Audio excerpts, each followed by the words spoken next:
Hello everyone, my name is Rajat Ahuja, your physics mentor. तो आज हम लोग लेके आए हैं मास्टर ब्लास्टर सीरीज का सेकंड लेक्चर का सेकंड पार्ट, यानी कि electric potential and capacitance. Friends, आपको याद होगा कि फर्स्ट पार्ट के एंड में हम लोग 15 आउट पे खेल रहे हैं। तो आज हम लोग स्टार्ट करेंगे batting from the 51th question. तो let's start the question number 51। तो read down the question first.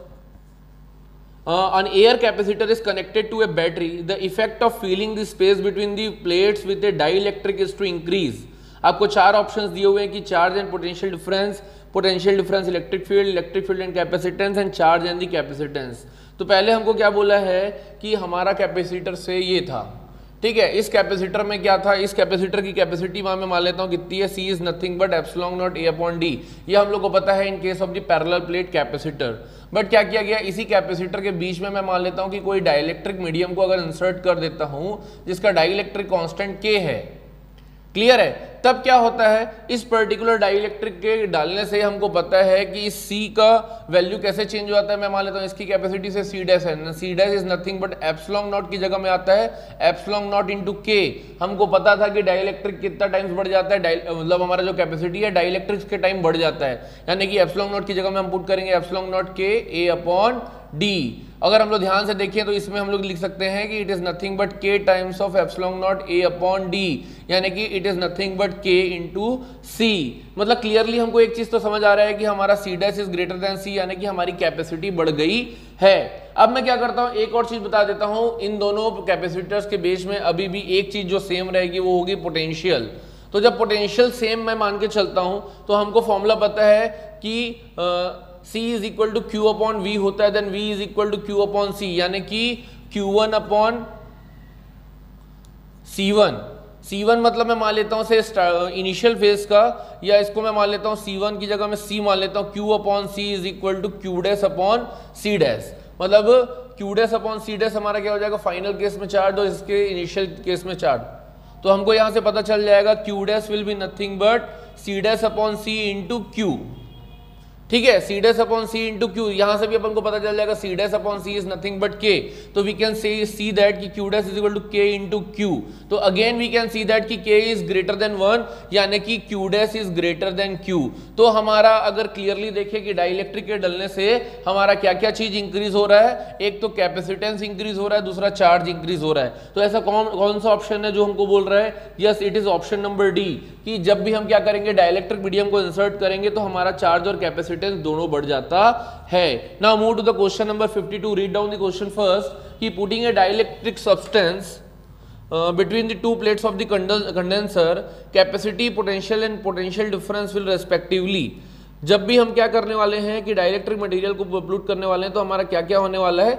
लेकिन इस क्वेश्चन में एक कमी है, वो आप लोग को बता देता हूं कि फॉर द सेम चार्ज, क्योंकि ऑप्शंस हमको किसमें दिया है, कैपेसिटी और पोटेंशियल डिफरेंस के टर्म्स में दिया है। तो मैं क्या करने वाला हूं वो ध्यान में रखना आप लोग। किसके बारे में बात की है, capacity, potential and potential difference. हमको अब भी पता था कि हम लोगों ने देखा था क्वेश्चन नंबर 52 की बात कर रहा हूं, C dash is equal to K into C, यानी कि कैपेसिटेंस तो इंक्रीज होगा, ये हम लोगों ने अब भी देखा था क्वेश्चन नंबर 51 में।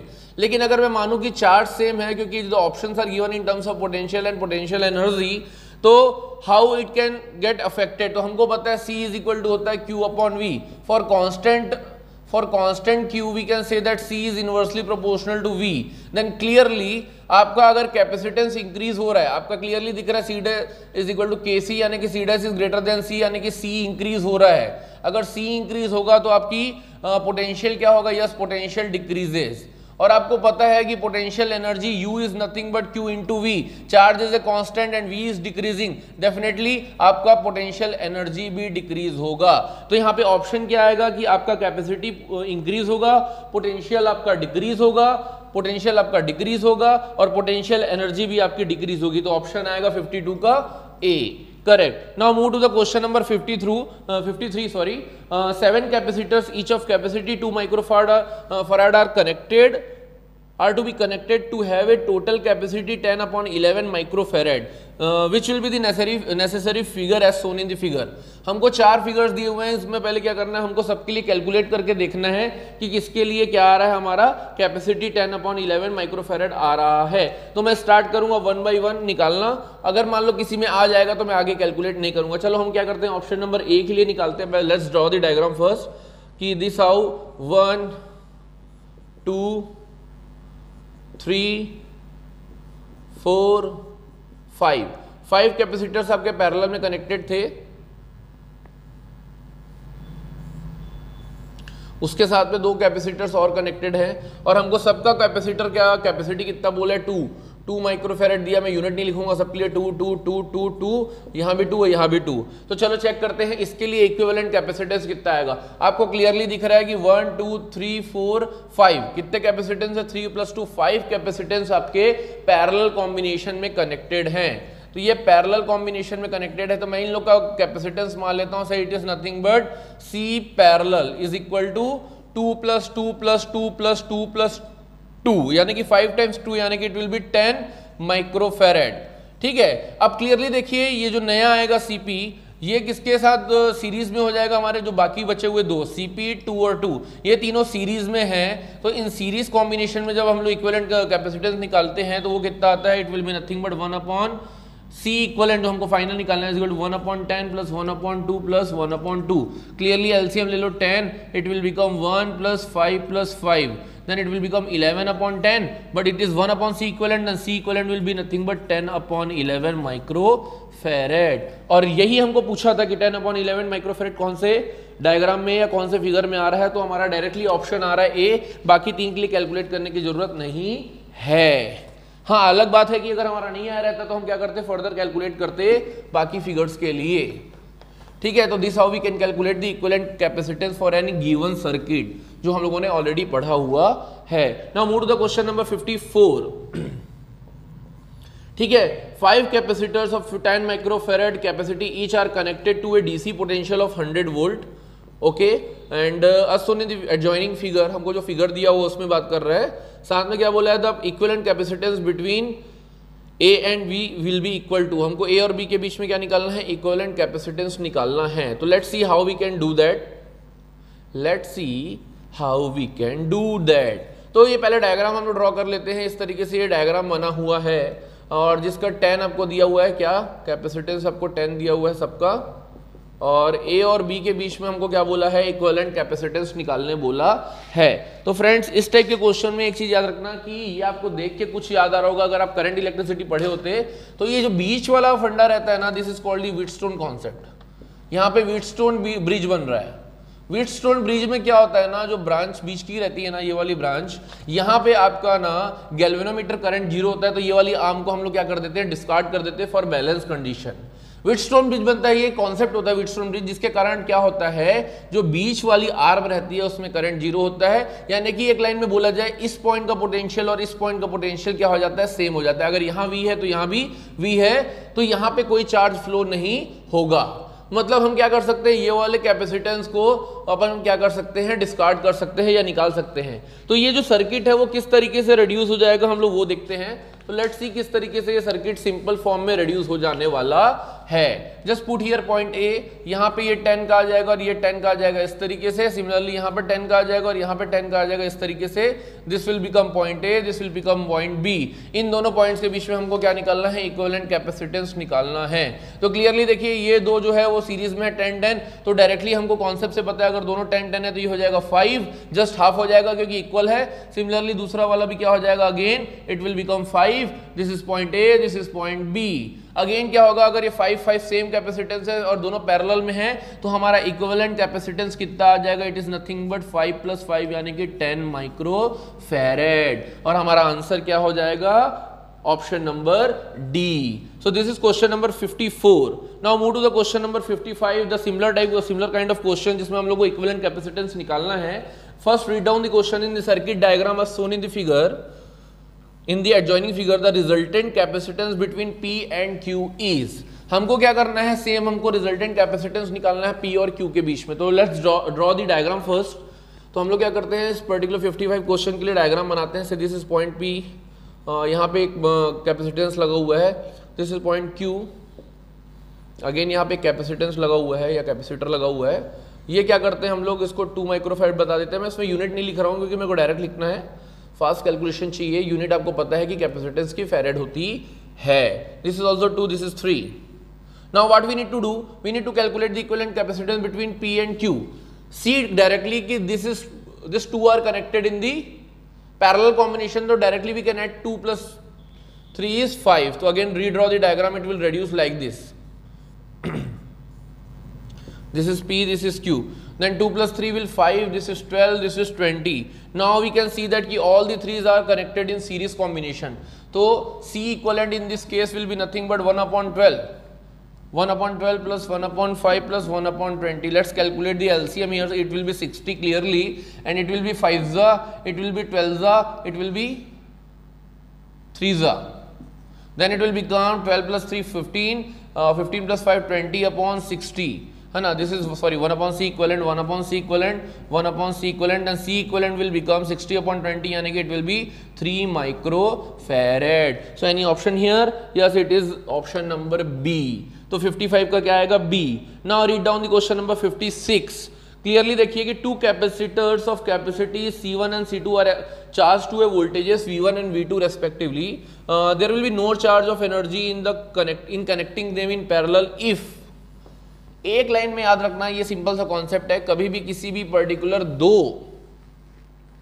पर्टिकुलर दो कैपेसिटर्स में चार्ज फ्लो होना या कंडक्टर्स में चार्ज फ्लो होना कब बंद होता है, ये याद रखना आप लोग, जब आप लोग का 2 पॉइंट्स के बीच में पोटेंशियल सेम हो जाए। ये अभी मैं आप लोगों को व्हीटस्टोन वाले कॉन्सेप्ट में भी बताया था कि ऊपर के 2 पॉइंट्स में पोटेंशियल सेम हो गया था, इसलिए वहां चार्ज फ्लो नहीं हो रहा था। सिमिलरली आप ये बात याद रखना कि कोई एक्सचेंज ऑफ एनर्जी या चार्ज नहीं होगा, कब, जब आपका V1 = V2 हो जाएगा।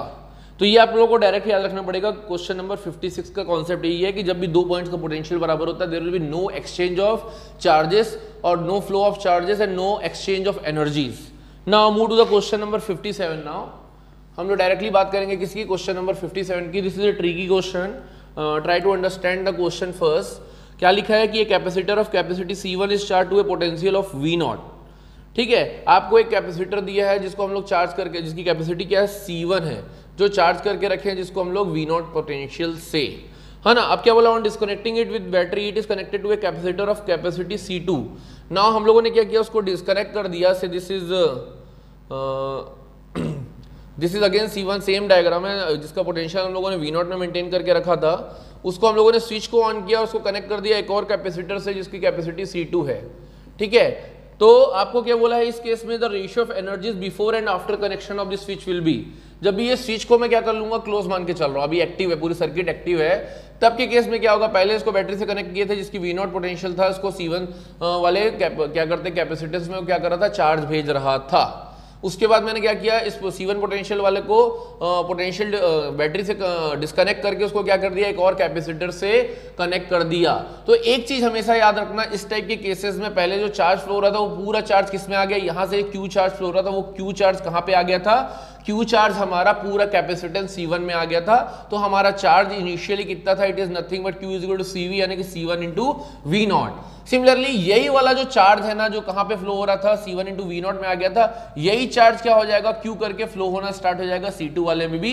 तो टोटल चार्ज हमारा सेकंड केस में भी कितना आ जाएगा, वो सेम रहेगा। Q हमारा क्या सेम रहेगा, ये याद रखना, Q हमारा सेम रहेगा, क्योंकि हम लोगों ने उसको डिस्कनेक्ट कर दिया था बैटरी से, और ये C1 से निकल के C2 की तरफ जाना चालू करेगा।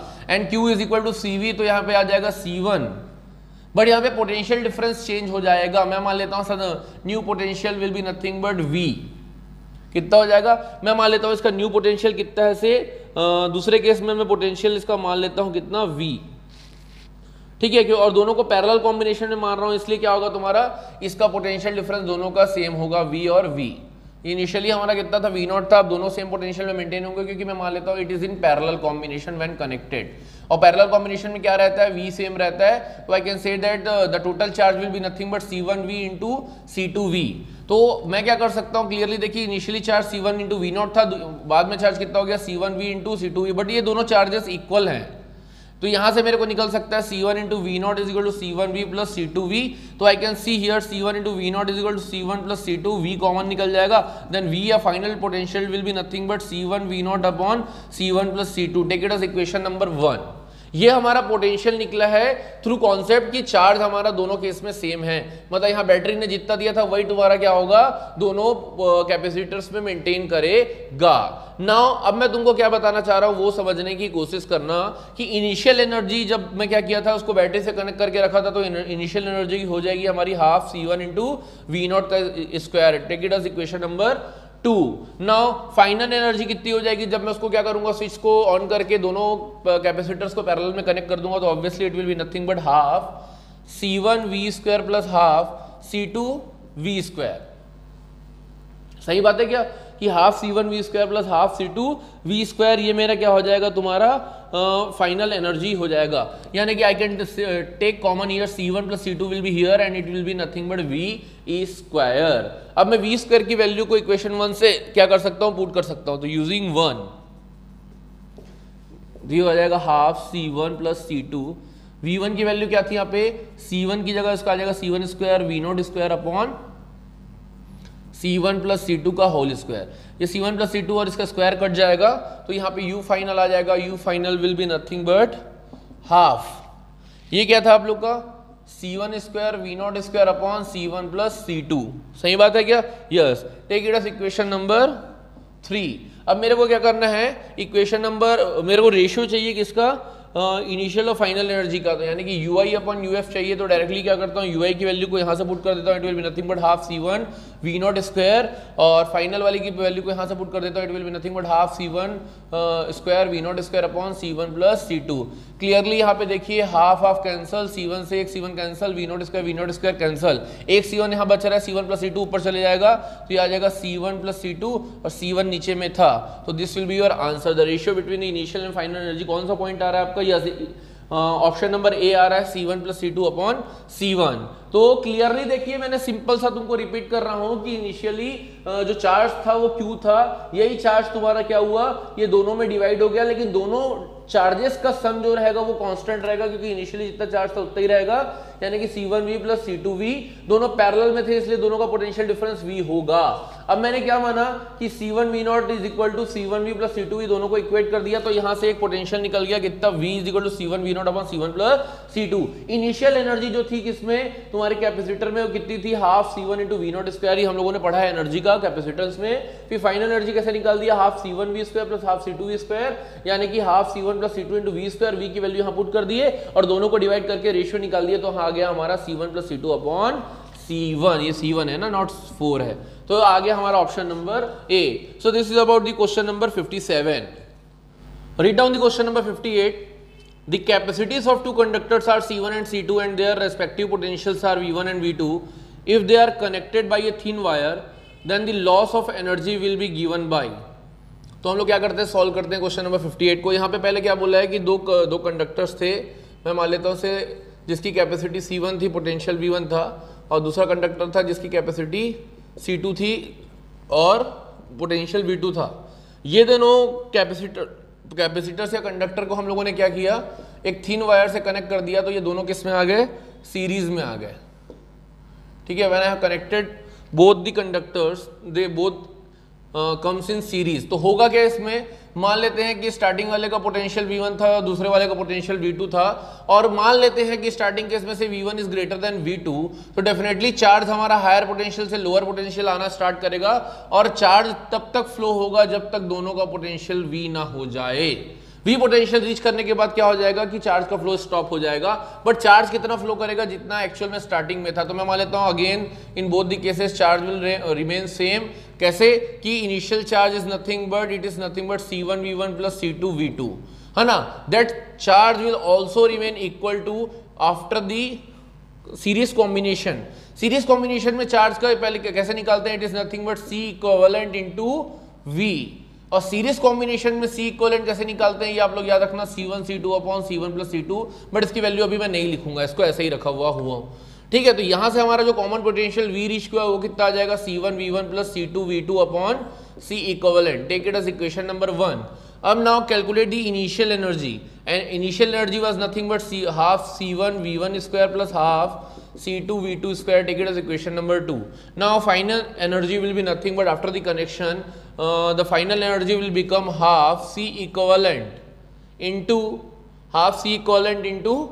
V का square, the common potential that we have reached. यहाँ पे क्या करते हैं, C इक्वलेंट की वैल्यू, C इक्वलेंट को C इक्वलेंट रखते हैं और V की value using equation number 1 put कर देते हैं, तो ये आ जाएगा C1 V1 plus C2 V2 upon C equivalent का स्क्वायर. तो यहाँ पे क्लियरली देखिए ये C इक्वलेंट एक बार कैंसिल हो जाएगा, तो ये हमारा आ जाएगा half C1 V1 plus C2 V2 upon C equivalent. एक बार कैंसिल हुआ था लेकिन इसका स्क्वायर है, तो ये आ गया half C1 V1 plus C2 V2 upon C equivalent. इसको थोड़ा सा फर्दर सॉल्व करेंगे तो ये क्या आएगा, ये समझना कि C इक्वलेंट की यहाँ पे वैल्यू पुट कर देते हैं तो हमारा फाइनल एनर्जी निकल जाएगी. It is nothing but half C1 V1 plus C2 V2 का whole square, whole divided by, इसका स्क्वायर था यहाँ पे ना, अपॉन C इक्वलेंट की वैल्यू क्या थी, ये थी, यानी कि it will be nothing but C1 C2 into C1 plus C2. ठीक है, और लॉस इन एनर्जी क्या हो जाएगी, the loss in energy will be nothing but final minus initial का डिफरेंस.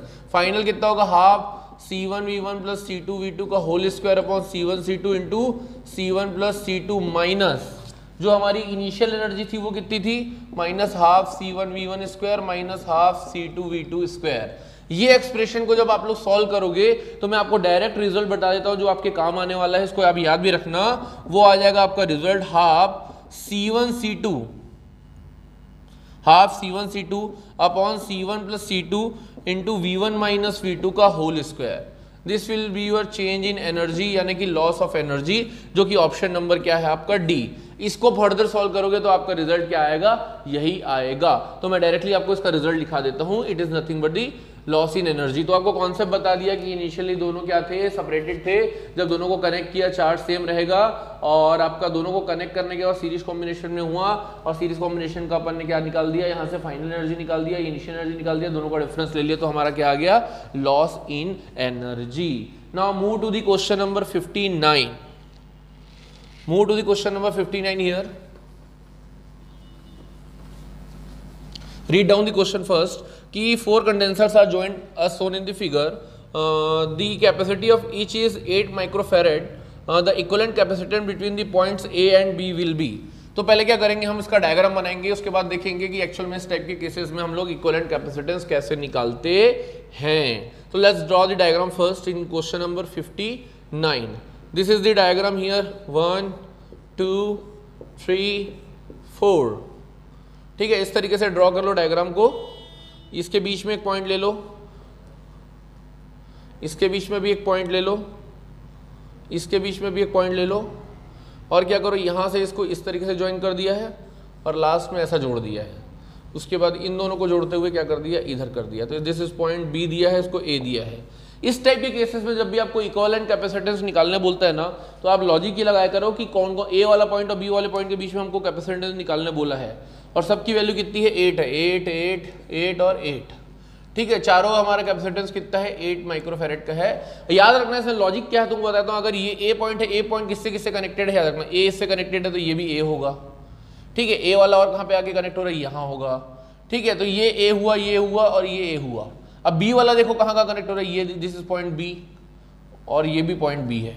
तो हमको क्या करना है, ए और बी के बीच में इक्विवेलेंट कैपेसिटेंस निकालना. तो पहले देखते हैं ए और बी के बीच में कितने कैपेसिटेंस आ रहे हैं. Say this is point A, this is point B. तो पहले काउंट करो ए और बी के बीच में कौन सा आ रहा है, ये वाला. ठीक है, ए और बी के बीच में ये वाला आया, साथ में बी और ए के बीच में भी ये आया, दूसरा. ठीक है, फिर देखिए ए और बी के बीच में एक और आया, तीसरा. फिर देखिए बी और ए के बीच में एक और आया, क्या, चौथा. मतलब क्लियरली देखिए इस टाइप के क्वेश्चन में ये चारों जो है हमारे कौन से कॉम्बिनेशन में है, पैरेलल कॉम्बिनेशन में है. इसमें लॉजिक क्या बताया आप लोग को कि जहां पे ए कनेक्टेड है ए डाल दो, ये वाला भी ए डाल दो, ये वाला भी ए डाल दो. जहां पे बी कनेक्टेड है वहां बी डाल दो, बी डाल दो. तो अब देखिए ए और बी के बीच में एक 8, बी और ए के बीच में दूसरा 8, ए और बी के बीच में तीसरा 8 और बी और ए के बीच में चौथा 8. यानी कि चारों ए और बी के बीच में कनेक्टेड हैं. तो ये चारों कौन से कॉम्बिनेशन में होंगे, हमारे पैरेलल कॉम्बिनेशन में होंगे. और पैरेलल कॉम्बिनेशन में हमारा इक्विवेलेंट रेजिस्टेंस कैसा निकलता है, it is nothing but 8 plus 8 plus 8 plus 8 यानी कि 32 माइक्रो फैरेड। तो हमारा आंसर क्या आएगा? ऑप्शन नंबर ए किसका? 59 क्वेश्चन का। क्वेश्चन नंबर 60 का डायग्राम मैंने बना दिया है, तो अब देखते हैं इस क्वेश्चन को किस तरीके से सॉल्व करेंगे। इसमें हमको क्या दिया हुआ था? आपको इक्विवेलेंट कैपेसिटेंस डायरेक्टली दिया हुआ है, लेकिन हमको ये अननोन कैपेसिटेंस सी को निकालने बोला है। अननोन कैपेसिटेंस सी कहां पे लगा हुआ है? ये इस कैपेसिटेंस को हमको निकालने बोला है। तो हम सॉल्व करते हैं इस टाइप के क्वेश्चंस को कैसे करेंगे। मैंने जानबूझ के डायग्राम बना के रखा है ताकि हमारा टाइम थोड़ा सा सेव हो जाए। तो यहाँ पे देखिए कि ये सबसे पहले स्टार्ट करने वाले यहाँ पे ये जो 6 और 12 वाला कैपेसिटेंस है, दोनों कौन से कॉम्बिनेशन में कनेक्टेड है? सीरीज कॉम्बिनेशन में कनेक्टेड है। तो पहले क्या करते हैं, इन दोनों के कैपेसिटेंस को हम लोग नाम दे देते हैं C1 और इसको कैलकुलेट करते हैं। तो C1 will be nothing but 1/C1 is equal to 1/6 plus 1/12, यानी कि it will be nothing but 12 will be your LCM, then 2 + 1 यानी कि 3/12, then C1 will be nothing but 12/3 यानी कि 4 माइक्रो फैरेड। तो हमारा C1 क्या आ गया यहाँ पे? 4 माइक्रो फैरेड। अब क्लियरली देखिए C1 और ये 4 माइक्रो फैरेड वाला जो कैपेसिटेंस है, इसको मैं नाम देता हूं C2। ये दोनों आपस में किसमें कनेक्टेड है? ऑब्वियस सी बात है, दोनों पैरेलल में कनेक्टेड हो जाएगा। तो I can say that C2 will be nothing but C1 + 4 यानी कि 4 + 4 यानी कि 8 माइक्रो फैरेड।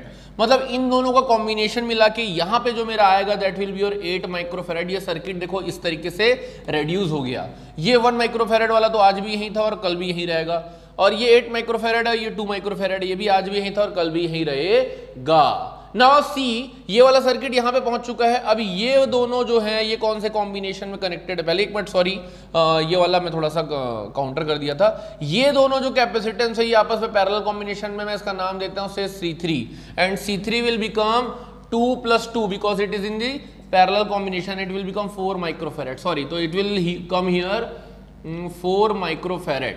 ठीक है, ये 8 माइक्रो फैरेड है, ये 1 माइक्रो फैरेड है। नाउ ये दोनों जो कैपेसिटेंस हैं, ये दोनों कैपेसिटर्स हमारे कौन से कॉम्बिनेशन में? सीरीज में। मैं इनका इक्विवेलेंट कैपेसिटेंस का नाम दे देता हूं से C4। क्लियर है? तो यहाँ पे C4 कैसे निकालेंगे? C4 will be nothing but 1/C4 will be nothing but 1/1 plus 1/8 यानी कि 1/C4 will be nothing but 8 + 1 9/8 यानी कि C4 will be nothing but 8/9 micro farad. ठीक है, तो इन दोनों का मेरा क्या आ गया? 8/9। तो यहाँ पे लिख देता हूँ 8/9 माइक्रो फैरेड। ठीक है, अब ये 4 माइक्रो फैरेड था और ये 8 माइक्रो फैरेड था, ये दोनों आपस में किसमें कनेक्टेड है? सीरीज में। इसका मैं नाम देता हूँ से C5। तो यहाँ पे C5 निकालूंगा तो C5 will be nothing but, again दोनों सीरीज में, तो 1/C5 will be nothing but 1/8 plus 1/4, दोनों का एलसीएम लूंगा तो कितना आ जाएगा? 8 यानी कि 1 + 2 यानी कि 3/8। ये 1/C5 था तो C5 कितना आ जाएगा? 8/3। तो ये दोनों का रिजल्टेंट क्या आ गया? 8/3 माइक्रो फैरेड। अब ये दोनों जो है ये दोनों किस कौन से कॉम्बिनेशन में आ गए? Again it will B parallel combination, जिसका नाम मैं देता हूं से C6। तो हमारा यहाँ से C6 कितना निकल जाएगा? C6 will be nothing but, both are in parallel combination, यानी कि 8/3 प्लस 8/9, दोनों का एलसीएम आ जाएगा 9, और ये 8 3 जा कितना हो जाएगा? 24 + 8 यानी कि it will be nothing but 32/9 micro farad. तो इन दोनों का जो कॉम्बिनेशन आ गया कितना आ गया? 32/9 माइक्रो फैरेड। अब ये दोनों जो हैं लास्ट वाला जिसका नाम देता हूं मैं C7, ये दोनों कौन से कॉम्बिनेशन में हैं? हमारे ये जो है सीरीज कॉम्बिनेशन में हैं। तो इन दोनों का जो सीरीज कॉम्बिनेशन है उसका इक्विवेलेंट कितना आ रहा है? 1 माइक्रो फैरेड। तो यहां से मेरा C निकल जाएगा। तो लेट मी रफ, क्योंकि ये स्पेस ज्यादा हमारा ले चुका है, तो I will rough the original diagram. Let me rough the original diagram first. तो क्लियरली देखिए कि हमारा जो ये दोनों हैं, ये दोनों कौन से कॉम्बिनेशन में है? हमारे ये दोनों हैं हमारे कौन से कॉम्बिनेशन में? सीरीज में है। तो वी नो दैट कि 1 is the equivalent resistance 1/C plus 9/32। 9/32 ये कितना हो जाएगा आप लोग का? ये दोनों का इक्विवेलेंट 1 है, तो 1/C कितना हो जाएगा? 1 - 9/32। तो ये कितना हो जाएगा? 32 - 9/32। 32 - 9 कितना होता है? 23। तो ये हो जाएगा 23/32। Then C will become 32/23। तो ऐसा कोई ऑप्शन है जिसमें 32/23 आ रहा है? Yes, it is option number D. तो हमारा ऑप्शन नंबर डी आ जाएगा 32/23 microfarad which is your equivalent capacitance for the question number 60। Let's read down the question number 61। क्या बोले क्वेश्चन नंबर 61 में कि the two dielectric slabs of constant K1 and K2 have been filled in between the plates of a capacitor as shown in the figure, what will be the capacitance of the capacitors. ठीक है, तो पहले क्या करते हैं, हम एक diagram बना लेते हैं जो हमको गिवन है कि this is the two plates of the capacitor here and the dielectric two dielectric materials of dielectric constants say K1 and K2 are inserted in between it. The initial distance between the two capacitor plates is d, but when the dielectric are inserted it is equally placed, यानी कि दोनों का distance कितना हो गया इसके लिए d/2 और d/2। तो हमको क्या बोला है कि इसके लिए कैपेसिटेंस निकालना है इस पर्टिकुलर कॉम्बिनेशन के लिए। रिमेंबर वन थिंग ऑलवेज कि जब भी डाइलेक्ट्रिक कांस्टेंट या दो डाइलेक्ट्रिक्स को हम लोग क्या करते हैं पैरेलल प्लेट्स के बीच में इस तरीके से साइड बाय साइड रखते हैं तो वो हमेशा कनेक्टेड रहता है सीरीज कॉम्बिनेशन में। आई रिपीट इट कि when the two dielectrics are inserted in between them such that we can divide it in two areas, तो उस केस में हमेशा सीरीज कॉम्बिनेशन बनता है। तो सीरीज कॉम्बिनेशन बनता है, मैं मान लेता हूं कि जो पहले वाले के लिए डाइलेक्ट्रिक आएगा दैट विल पहले वाले के लिए कैपेसिटेंस आएगा it will be nothing but C1 is equal to, हमको पता होता है जब भी डाइलेक्ट्रिक पुट करते हैं तो ये आता है epsilon not K1 A upon area. इस केस में हमेशा सेम रहता है, दोनों केस में एरिया जो आएगा सेम रहेगा जब भी साइड बाय साइड इंसर्टेड रहते हैं। तो ये आ जाएगा epsilon not K1 A upon d/2, यानी कि it will be nothing but 2 times of epsilon not K1 A upon d। Now C2 will be nothing but again epsilon not K2 A upon d2, या it will be again 2 times of epsilon not K2 A upon d।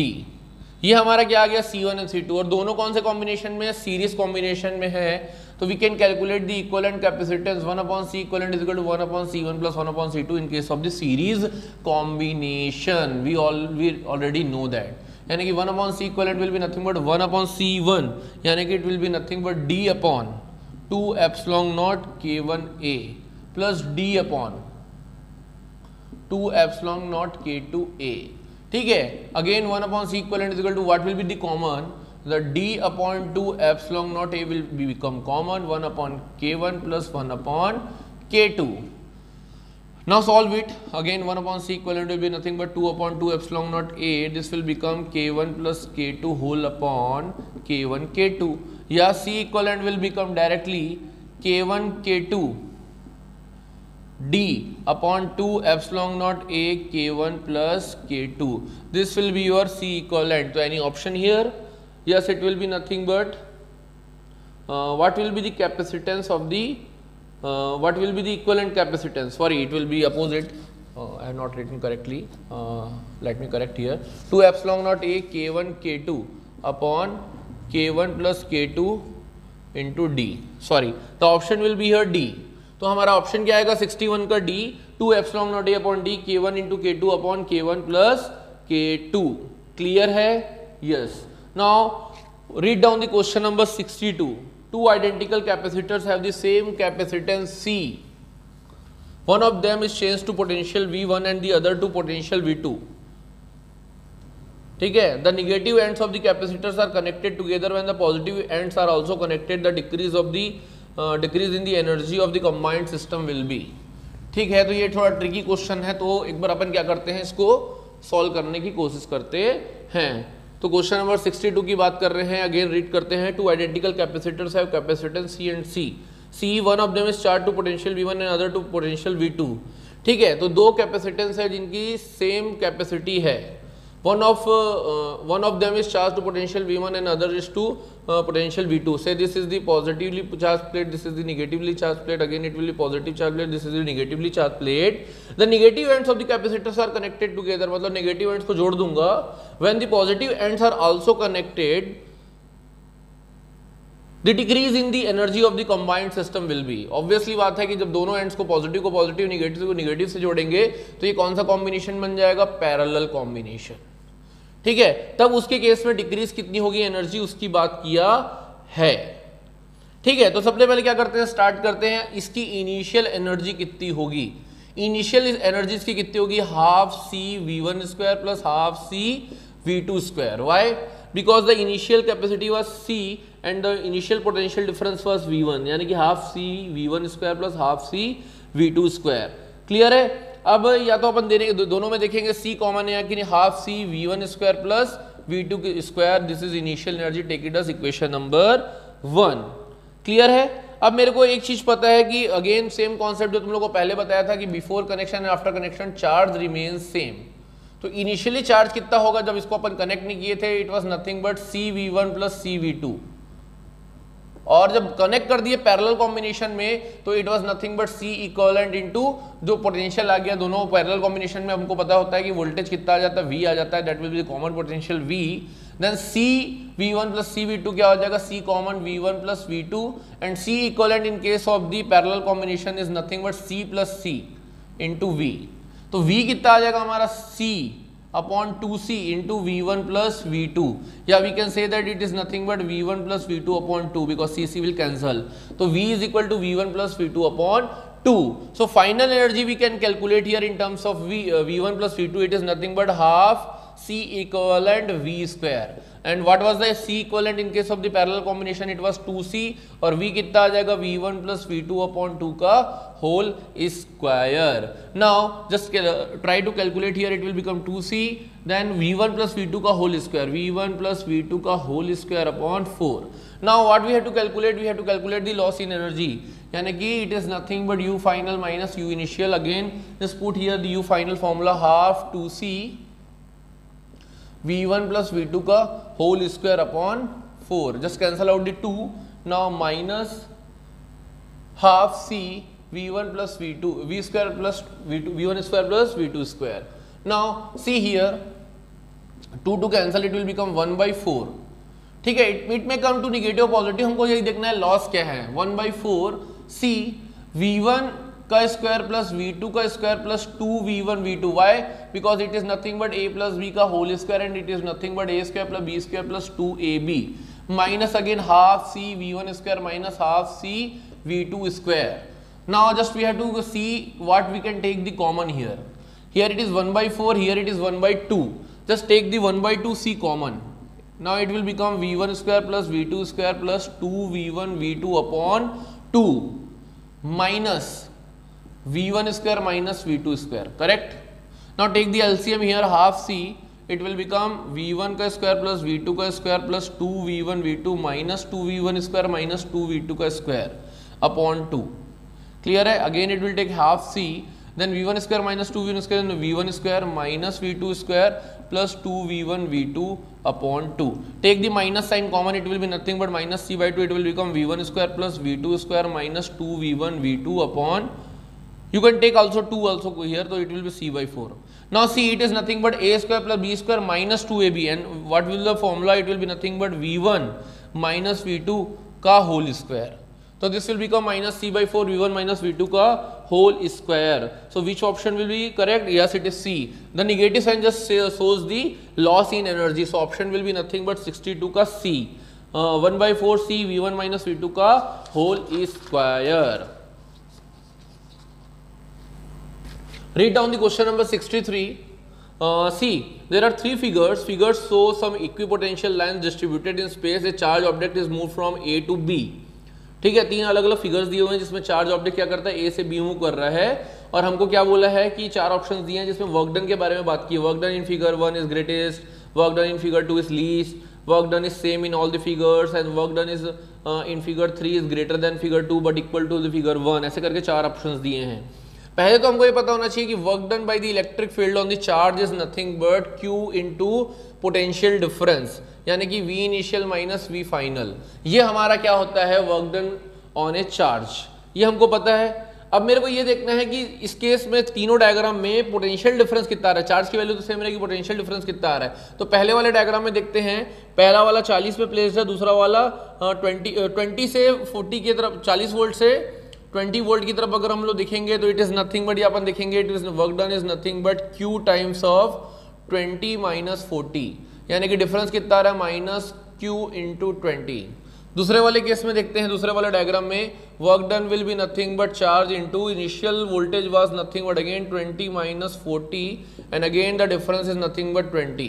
Now third case में देखते हैं work done will be nothing but charge into potential difference and again the potential was 20 minus 40, यानी कि again it will B minus Q into 20.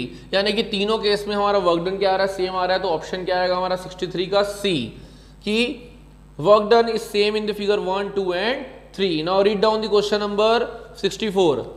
इसमें क्या लिखा है, equipotential at a great distance from a collection of charges whose sum is not 0 are. एक चीज आप हमेशा याद रखना, ये आपको कॉन्सेप्ट मैं बता रहा हूं कि जब भी हम क्या करते हैं, कलेक्शन ऑफ चार्जेस को दूर से आने की बात करते हैं, जब भी हम लोग बहुत सारे कलेक्शन ऑफ चार्जेस को दूर एकदम इन्फाइनाइट डिस्टेंस से आने की बात करते हैं, तो हम एज्यूम करते हैं कि वो कलेक्शन ऑफ जो चार्जेस है ना, वो कलेक्शन ऑफ चार्जेस जो हैं ये ऑल हम लोग ट्रीट कर सकते हैं एज ए पॉइंट चार्ज.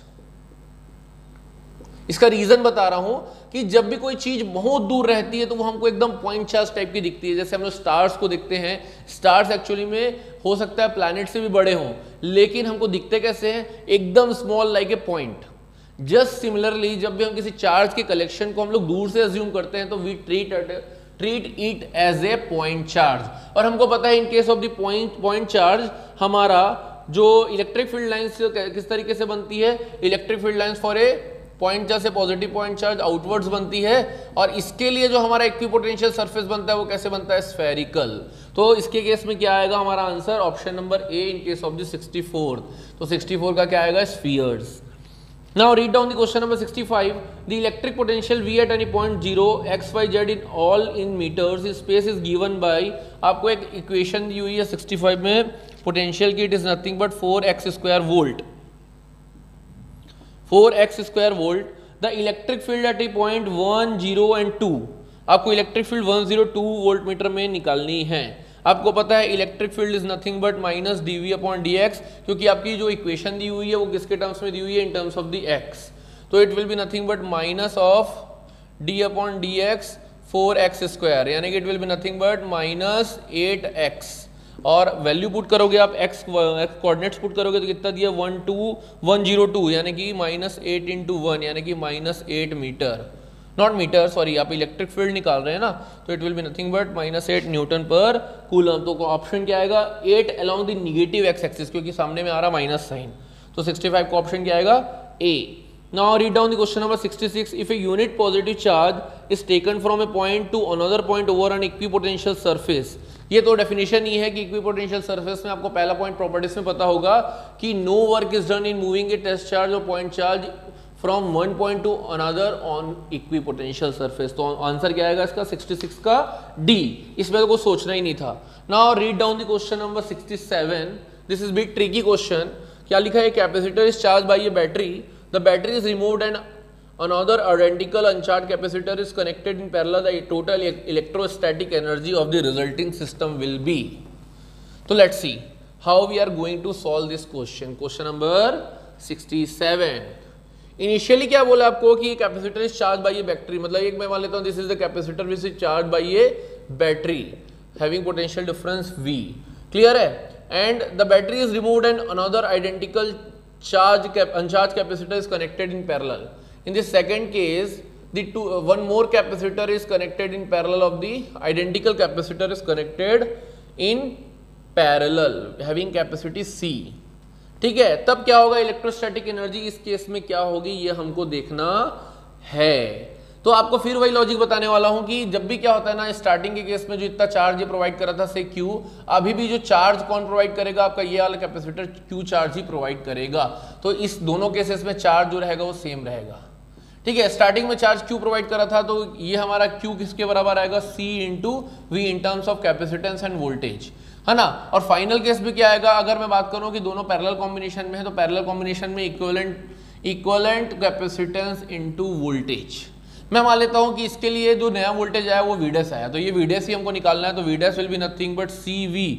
पहले अपन कैसे करेंगे, दोनों चार्जेस को इक्वेट कर देंगे कि चार्जेस सेम है, then CV is equal to C equivalent into VDES.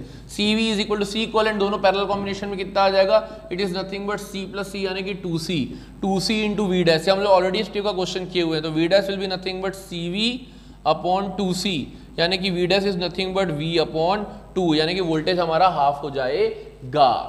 Clear है? then it will be nothing but V upon 2. now what we have to calculate, we have to see the initial energy was कितना, मेरे मान लेता हूँ कि initial energy कितना होगा इसका half CV square, then final energy will be nothing but half C equivalent into V dash का square, तो हाफ C equivalent कितना आ जाएगा 2C into V dash यानी कि V upon 2 का होल स्क्वायर, तो ये कितना आ जाएगा U final will be nothing but 2 to cancel, then C V square upon 4, this will be nothing but final. तो आप देखिए इनिशियल एनर्जी कितनी थी half CV square, final energy कितनी हो गई हाफ CV स्क्वायर बाई 4। तो अगर हम लोग देखेंगे, अगर बात करेंगे कि कितना एनर्जी डिक्रीज हुआ या इंक्रीज हुआ, तो वो अपने को पता चल जाएगा। U difference will be nothing but U initial minus U final. Initial कितना था half CV square minus 1/4 CV square, then it will become 1/4 CV square. जो एनर्जी थी वो कितनी डिक्रीज हो रही है, हम ये देखिए डिक्रीज हो रही है हमारी कितनी हाफ टाइम्स। क्यों?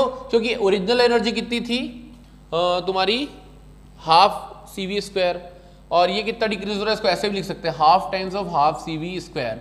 This was the original energy और उससे कितनी डिक्रीज हुई है हाफ टाइम्स, तो decreases by a factor of 2। ये क्या हो रहा है, decreases by a factor of 2। ये कौन से क्वेश्चन का आंसर आएगा, 67 का आंसर आएगा B, decreases by a factor of 2। Clearly समझ आ गया आप लोग को? Now move to the question number 68 कि figure shows the electric field lines of force emerging from a charged body if the electric field at A and B are EA and EB respectively, and if the displacement between A and B is R, then EA is greater than EB, EA is less than EB, EA is equal to EB upon R and EA is equal to EB upon R square। ये देख के बता सकते हैं। एक चीज याद रखना, इलेक्ट्रिक फील्ड वहां पे ज्यादा होती है जहां पे इलेक्ट्रिक फील्ड लाइंस हमारी क्लोजर होती है। मैं आप लोगों को बताया भी था कि इलेक्ट्रिक फील्ड लाइंस जहां पे क्लोजर होती है यानी कि वहां पे क्या होता है, इलेक्ट्रिक फील्ड लाइंस की डेंसिटी ज्यादा होती है, यानी कि वहां पे इलेक्ट्रिक फील्ड ज्यादा होती है। तो क्लियरली देखिए कि अगर डायग्राम को आप देखेंगे कि जो लेफ्ट साइड वाला पोर्शन है वहां पे लाइंस थोड़ी क्लोजर है, जहां पे ए पॉइंट है और जहां पे बी है वहां पे आपकी electric field lines are farther apart. तो definitely we can by looking also we can say that कि EA is greater than EB। तो क्वेश्चन नंबर 68 का जो आंसर आएगा वो आएगा A, यानी कि EA is greater than EB। Now read down the question number 69 कि which of the following option is correct in a region of constant potential. ठीक है, तो पहले क्या करते हैं अपन चारों ऑप्शंस को एक वन बाय वन एनालाइज करते हैं। क्वेश्चन नंबर 69 की बात कर रहा हूं मैं। पहला क्या लिखा था, इलेक्ट्रिक फील्ड इज यूनिफॉर्म। जहां पे कांस्टेंट पोटेंशियल रहता है वहां इलेक्ट्रिक फील्ड यूनिफॉर्म होता है, ऐसा कुछ तो हम लोगों ने सुना नहीं है, नहीं। हाँ, लेकिन ये होता है जहां पे आपका कांस्टेंट पोटेंशियल रहता है या इक्विपोटेंशियल सरफेस में आपका इलेक्ट्रिक फील्ड जीरो रहता है। यस, कि हमको कैसे पता है ये भी देख लेते हैं कि हमको पता है E is equal to minus dV upon dx। कौन सा क्वेश्चन सॉल्व कर रहे हैं, 69। Relation between electric field and potential हमको पता है, और जहां पे हमारा क्या है पोटेंशियल कांस्टेंट है यानी कि V कांस्टेंट है, तो ऑब्वियस ही बात है किसी कांस्टेंट टर्म का डिफरेंशिएशन क्या आता है, जीरो, यानी कि इलेक्ट्रिक फील्ड क्या आएगा आपका, जीरो। आपको पता होना चाहिए किसी भी कांस्टेंट टर्म का डिफरेंशिएशन क्या आएगा, हमेशा जीरो, यानी कि इलेक्ट्रिक फील्ड क्या आएगा, जीरो। ठीक है, तो ऑप्शन क्या आएगा इस पर्टिकुलर क्वेश्चन 69 का, it will be B. Now read down the question number 7070। Clear है? तो क्वेश्चन क्या लिखा है कि the capacitor of 4 microfarad is connected as shown the figure, the internal resistance of the battery is 0.5 ohm, the amount of charge on the capacitor plates will be। now draw the diagram first, question number 7070। there is a capacitor here, there is a resistance here, and now there is a circuit in a battery again. Similarly there is one more resistance connected here and the battery is of 2.5 volt, correct? Say I will take the point here as A and B. now I will see here 4 microfarad, 10 ohms, 2 ohms and ohms। okay fine, now we have to solve this question। हमको क्या बोला है इसमें निकालने के लिए, the amount of charge on the capacitor। हमको क्या बोला है, charge on the capacitor.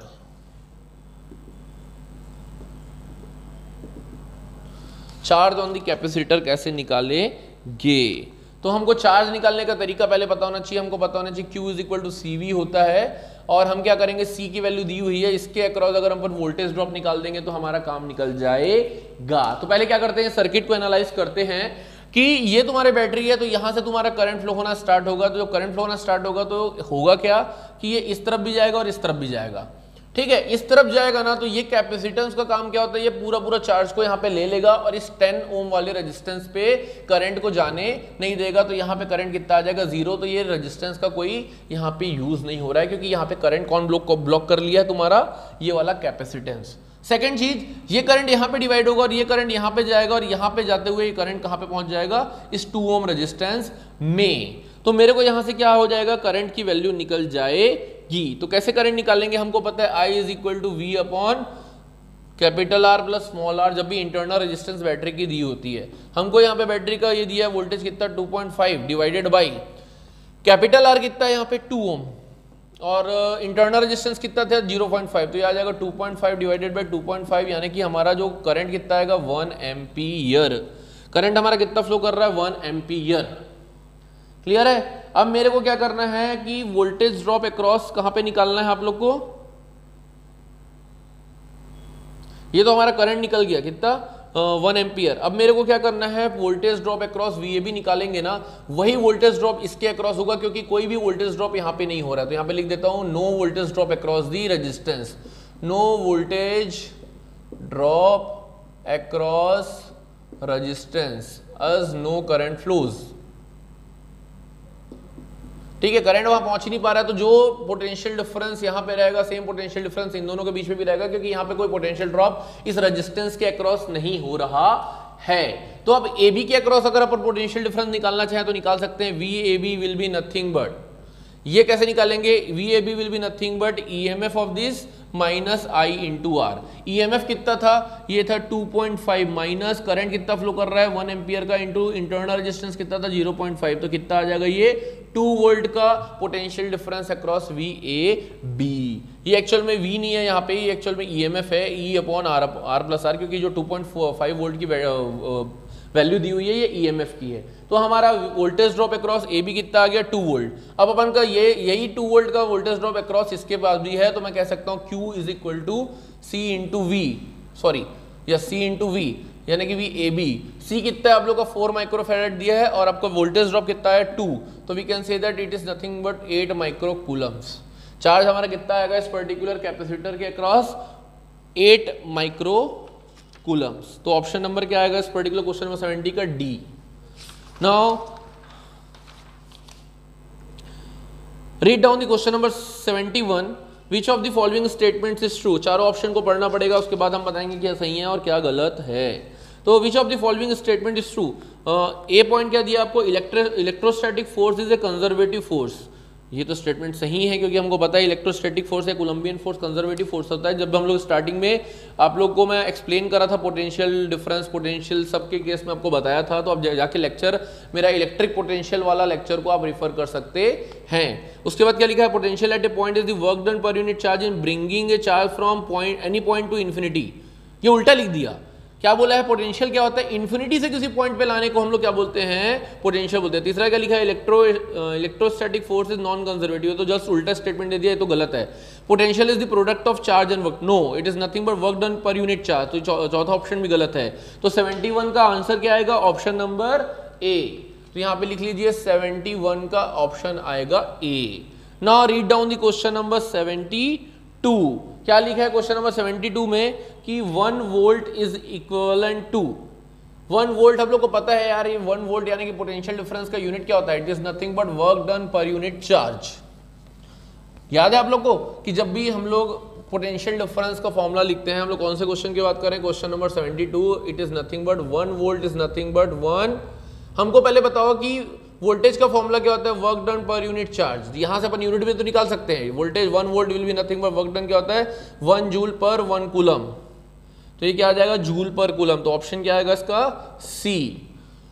Now move to the question number 73, the work done in bringing a unit positive charge from infinite distance to A point at a distance x from a positive charge Q।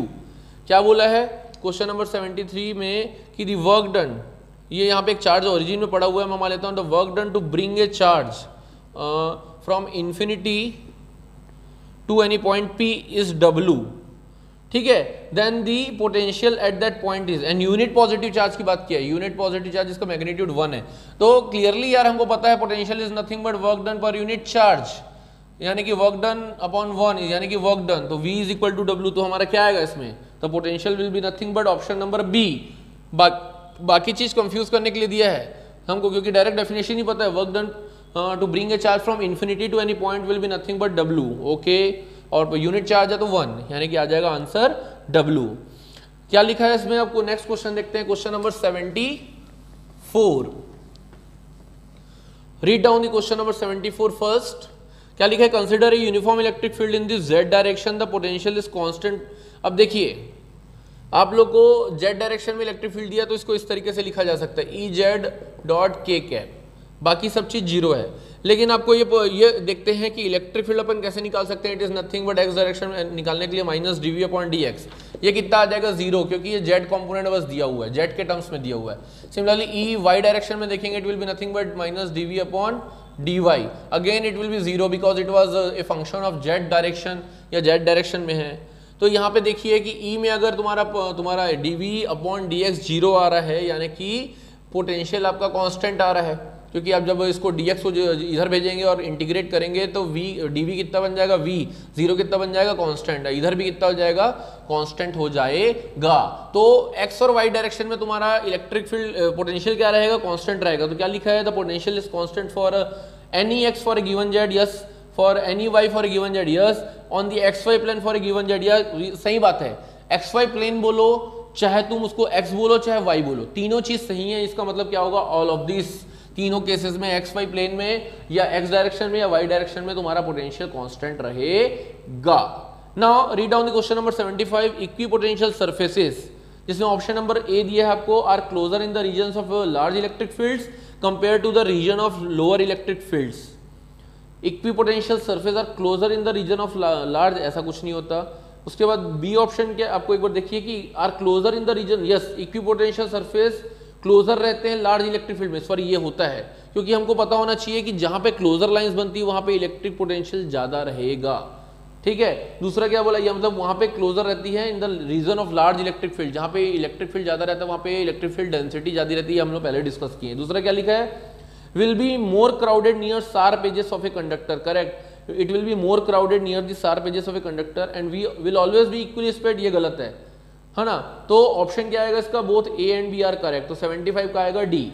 Now read down the question number 76, in a region of constant potential, इसमें चार option दिए। पहला लिखा है कि the electric field is uniform, दूसरा दिया है the electric field is zero, तीसरा दिया there will be no charge inside the region. तो पहले एक बात बताइए, इक्विपोटेंशियल सरफेस में आपका इलेक्ट्रिक फील्ड जीरो होता है, ये तो आपको पता ही होना चाहिए, और there will be no charge inside the region, तो कोई चार्ज इनसाइड द रीजन नहीं रहता है इक्विपोटेंशियल सरफेस में, हमेशा सरफेस में ही चार्ज रहता है। तो क्या होगा तुम्हारा, चार्ज रिसाइड्स एट इस सरफेस, हम लोग पढ़े हैं।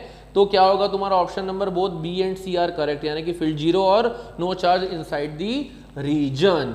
Now read the question number 77।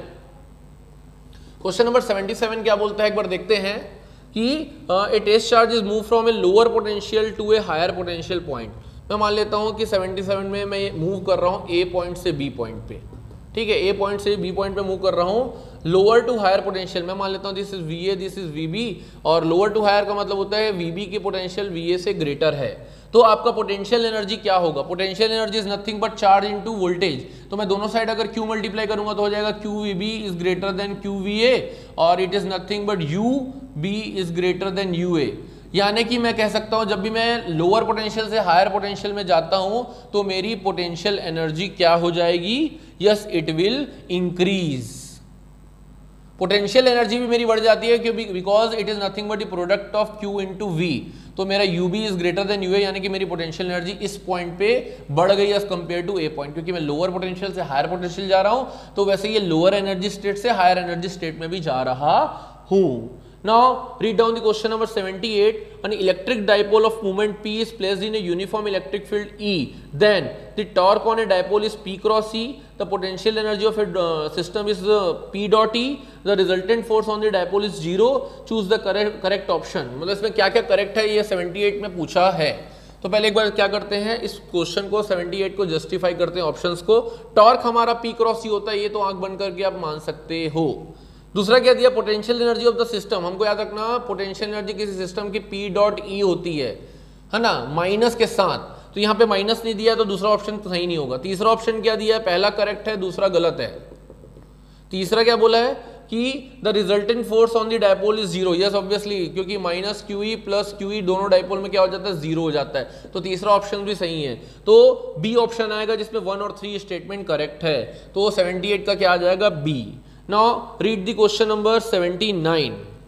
If a conductor has a potential V is not equal to 0 and there are no charges anywhere else outside, then there must be charges on the its side itself.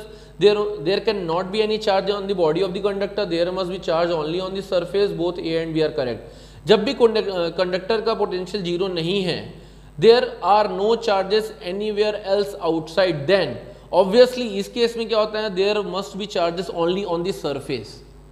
Inside में तो नहीं है और outside में नहीं है, तो definitely there will be charges only on this surface. तो ऑप्शन क्या आएगा इसका, C. Now question number 80, which of the following statements are false for a perfect conductor. तो चारों ऑप्शंस को एक बार जस्टिफाई करते हैं। The surface of the conductor is an equipotential surface. Perfect conductor के लिए इक्विपोटेंशियल सरफेस से कोई रिलेशन नहीं है। परफेक्ट कंडक्टर मतलब जो अच्छे से कंडक्ट करने दे, जिसमें फ्री इलेक्ट्रॉन्स पाए जाए और जो कोई अपोजिशन या लेस रेजिस्टेंस क्या करे, ऑफर करे। दूसरा क्या है, the electric field just outside the surface of the conductor is perpendicular to surface. ये भी कोई परफेक्ट कंडक्टर का डेफिनेशन नहीं है। The charge carried by conductor is always uniformly distributed over the surface of the conductor. ये भी कोई perfect conductor का डेफिनेशन नहीं है। तो यहाँ पे परफेक्ट कंडक्टर का कोई ऑप्शन नहीं आएगा, यानी कि none of this. Now read down the question number 81। A parallel plate air capacitor is charged to a potential difference of V volts. After disconnecting the charging battery, the distance between the plate of the capacitor is increased using an insulating handle. As a result, the potential difference between the plate is. पहले हम क्या करते हैं, question number 81 को यहाँ पे लिख लेते हैं, क्या बोल रहा है इसको एनालाइज करते हैं। पैरेलल प्लेट कैपेसिटर है जिसका पोटेंशियल डिफरेंस V मेंटेन था, ठीक है। अब मैं क्या बोला, after disconnecting the charging battery, after disconnecting from the charging battery, मतलब इसको चार्जिंग बैटरी से कनेक्ट करके रखा था जिसका V पोटेंशियल था, C कैपेसिटी था। After disconnecting from the charging battery the distance between the plates of the capacitors increased. मैं मान लेता हूँ स्टार्टिंग में D था, अभी कैपेसिटेंस की जो डिस्टेंस थी इसको D डैश कर दिया, ठीक है। और अगेन बैटरी से कनेक्टेड है जो कि V पोटेंशियल से कनेक्टेड है, ठीक है। मतलब V डैश हो जाएगा ये भी। तो क्या बोला है, as a result the potential difference between the plates. पहले एक चीज पता होना चाहिए कि अगर डी डैश है तुमको पता होना चाहिए capacitance is nothing but epsilon not a upon D. ये एक फॉर्मूला होता है कैपेसिटेंस का, दूसरा फॉर्मूला होता है Q अपॉन V। दोनों केसेस में एक चीज सेम रहेगा, which is nothing but the charge will remain same. So clearly देखिए कि चार्ज अगर कांस्टेंट रहेगा तो यहाँ पे C is inversely proportional to D, और इस फॉर्मूले से C is inversely proportional to voltage यानी कि पोटेंशियल, यानी कि we can say that voltage या potential is directly proportional to D। तो ये भी कह सकता हूं जब भी मैं क्या करूंगा, डिस्टेंस बढ़ाऊंगा प्लेट्स के बीच में, तो मेरा पोटेंशियल क्या हो जाएगा, बढ़ेगा। तो D इंक्रीजेस, पोटेंशियल इंक्रीजेस। तो कौन सा ऑप्शन आएगा इस पर्टिकुलर केस में, 81 का A। क्लियर है। क्वेश्चन नंबर 82 को पढ़िए एक बार। क्वेश्चन में क्या बोला है, two identical capacitors are joined in parallel. मतलब दो कैपेसिटर्स को उन लोगों ने क्या किया था, पैरेलल में ज्वाइन किया था, और they are connected to a source of battery. And मैं मान लेता हूँ इसमें दोनों में आइडेंटिकल चार्जेस, यहाँ पे दोनों में आइडेंटिकल कैपेसिटी C बताया आप लोग को, charge to a potential V, और ये V से क्या है, V पोटेंशियल से चार्ज है दोनों। इसके बाद क्या बोला है, then connected in series the positive plate of one is connected to the negative of the other. इसके बाद इनको क्या कर दिया है, सीरीज में कनेक्ट कर दिया है, ठीक है, सीरीज में कनेक्ट कर दिया है। अब तुमको क्या क्या है, कुछ कुछ चीजें पूछा है, तो मैं मान लेता हूँ again they are connected in series and both are in C। एक चीज हमेशा याद रखना कि the charges that is supplied by the battery remains same, यानी कि charge supplied by the battery remains same. अब एक बात बताओ कि in case of the parallel combination the voltage remains V, but in case of the series combination the voltage remains say V1 and V2 across the two capacitance. Now how we can write the total charge here? The total charge here will be nothing but the C equivalent in case of the parallel combination into V is equal to here it will be nothing but CV1 plus CV2. Now clearly see here C equivalent will be calculated here directly in parallel combination C plus C यानी कि 2C into V is equal to CV1 plus CV2. Clear है? Now you can see here कि 2C into V. Now C will be taken common V1 plus V2. Now CC can cancel. You can write again here V1 plus V2 is equal to 2 times of V. यानी कि जब भी मैंने उसको series combination में connect किया तो मेरा वोल्टेज क्या हो गया, डबल हो गया. यहाँ से मुझे पता चलता है कि मेरा पोटेंशियल डिफरेंस या वोल्टेज डबल हो गया.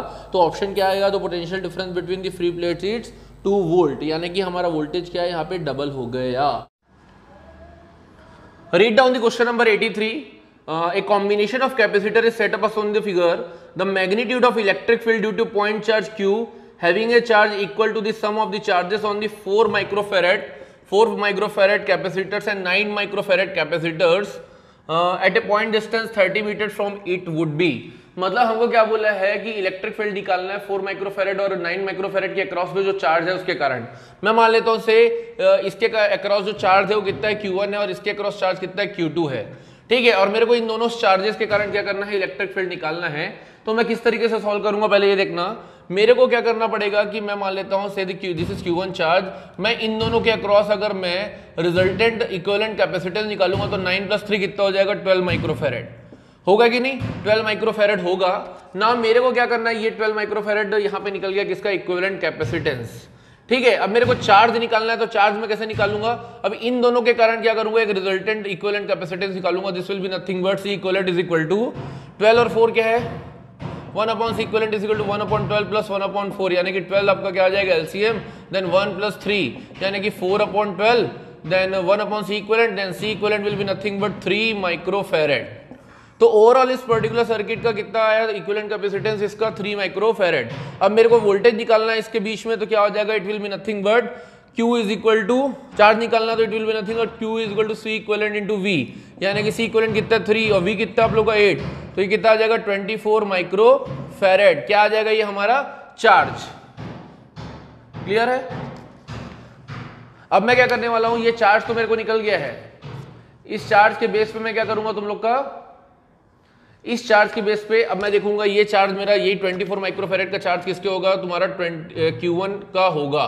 सिमिलरली अब मेरे को Q2 का निकालने के लिए क्या करना पड़ेगा, पहले बताओ इन दोनों का रिजल्टेंट कितना आया था, 12 माइक्रोफेरेड. तो इसके अक्रॉस मैं वोल्टेज निकाल सकता हूं. दैट वोल्टेज कितना होगा आप लोग का, चार्ज आपका 20 माइक्रोफेरेड का जा रहा है, तो सॉरी 20 माइक्रोकूलम का जा रहा है, then it will be nothing but, आपको पता होता है कि आपको charge C is equal to Q/V होता है, then V is equal to Q/C. Q कितना था आप लोग का 24 माइक्रोफेरेड, और आपका तुम्हारा ये कैपेसिटेंस कितना दिया हुआ है यहाँ पे, इसका इक्विवेलेंट कैपेसिटेंस दोनों का मिलके आया था 12, यानी कि ये आ जाएगा 2 वोल्ट. तो हमारा वोल्टेज इसके इन दोनों के अक्रॉस कितना होगा, 2 वोल्ट का वोल्टेज होगा यहाँ पे. ठीक है, तो मेरे को चार्ज निकल जाएगा Q2 ये वाला, और Q2 चार्ज कितना होगा, Q2 will be nothing but आपका हो जाएगा ये 9 माइक्रोफेरेड का कैपेसिटेंस इंटू 2 वोल्ट का वोल्टेज, तो ये हो जाएगा 9 × 2 18 माइक्रोकूलम का Q2 चार्ज निकल गया. इसका हमारा चार्ज आया कितना, 24 माइक्रोकूलम, और इसका कितना आया 18 माइक्रोकूलम. तो अगर मैं दोनों को जोड़ूं तो कितना टोटल चार्ज आएगा मेरा यहाँ पे, तो total charge will be nothing but Q is equal to Q1 plus Q2, यानी कि it will be nothing but 24 plus 18. दोनों को जोड़ोगे तो कितना आ जाएगा, 42 माइक्रोकूलम का Q चार्ज. अब मेरे को क्या निकालने बोला, इलेक्ट्रिक फील्ड इसके कारण. तो इलेक्ट्रिक फील्ड कितना आ जाएगा तुम्हारा KQ/R². K की वैल्यू है 9 × 10⁹. Q कितना आ गया, 42 × 10⁻⁶. और डिस्टेंस कितना दिया हुआ था हम लोग को, यहाँ पे क्लियरली लिखा हुआ है 30 मीटर, यानी कि 30 × 30. तो ये आ जाएगा आप लोग का, देखिए इसको कैसे कैलकुलेट करेंगे, ये 9 × 42 × 10⁻³ / 3 × 10⁻². ठीक है, ये 3 × 9 और ये 42 का क्या हो जाएगा, 3 7 जा, तो 7 3 जा 21, कितना हो जाएगा 7 3 जा 21, और साथ में आपका आ जाएगा इंटू 10⁻1, क्योंकि ये 2 और 1 कैंसिल हो जाएगा.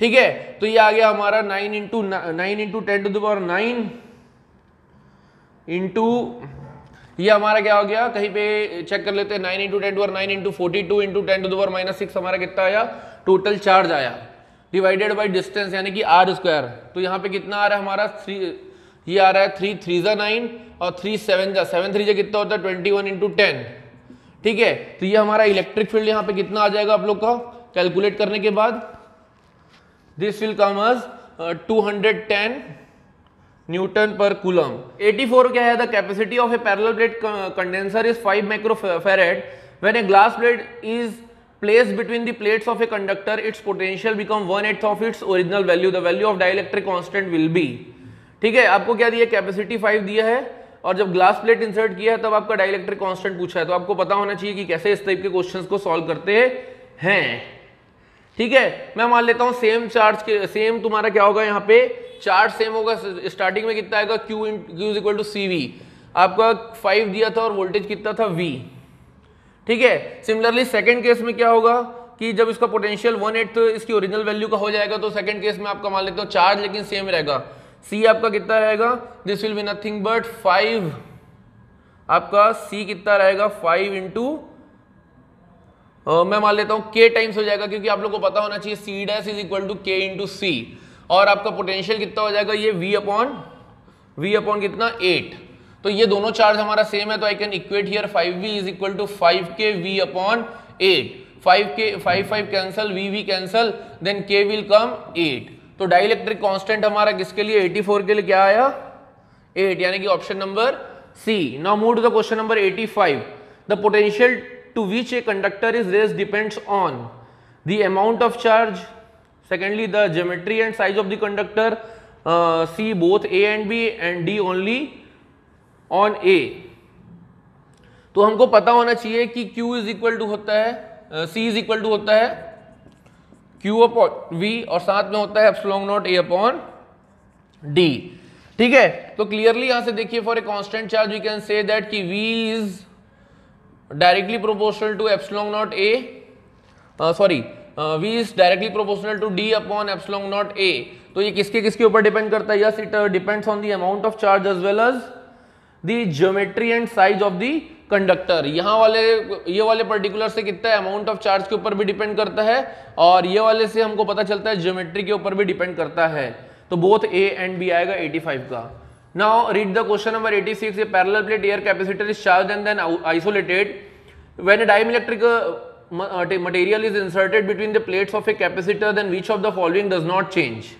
मतलब क्या बोले हैं कि उसको पहले चार्ज करके रखते हैं, जब भी हम डाइलेक्ट्रिक मटेरियल को इंसर्ट करते हैं तो क्या क्या चीजें चेंज नहीं होती है। पहले इलेक्ट्रिक फील्ड बिल्कुल चेंज होगी, दूसरा पोटेंशियल डिफरेंस ये भी चेंज होगा, तीसरा charge on the plates. Yes, मैं आपको कितने बार रिपीट किया हूं कि टोटल चार्ज हमारा चेंज नहीं होता, और डी सिर्फ कैपेसिटी बढ़ती है या पोटेंशियल कम होता है लेकिन हमारा चार्ज सेम रहता है, और डी एनर्जी स्टोर्ड ये भी बढ़ जाता है। तो ऑप्शन क्या आएगा 86 का C. Now read down the question number 87। This is a tricky question. हम 87 क्वेश्चन नंबर को देखते हैं कि ये parallel plate air capacitor has a capacitance C. ठीक है, स्टार्टिंग में क्या बोला है, एक पैरेलल प्लेट कैपेसिटर जिसके बीच में कोई मीडियम नहीं है, उसकी कैपेसिटी कितनी है, 87 की बात कर रहा हूं, उसकी कैपेसिटी है सी। ठीक है, उसके बाद क्या बोला है, जब उसको हाफ फील्ड कर देते हैं डाइलेक्ट्रिक से तो क्या हो जाएगा, जिसका डाइलेक्ट्रिक कांस्टेंट क्या है तुम्हारा के, मतलब ये टोटल कैपेसिटेंस था, इसमें हाफ अपन फील्ड कर दिया इसको के से, दूसरा क्या है एयर है, इसका डिस्टेंस कितना हो जाएगा d/2, इसका कितना हो जाएगा d/2। हमारा c इज इक्वल टू कितना होता है epsilon naught a upon d। This is equation number 1। Second case में क्या हो जाएगा, हाफ d/2 है, हाफ तुम्हारा एयर है। इस केस में हमारा कैपेसिटेंस कितना आ जाएगा ये बताइए।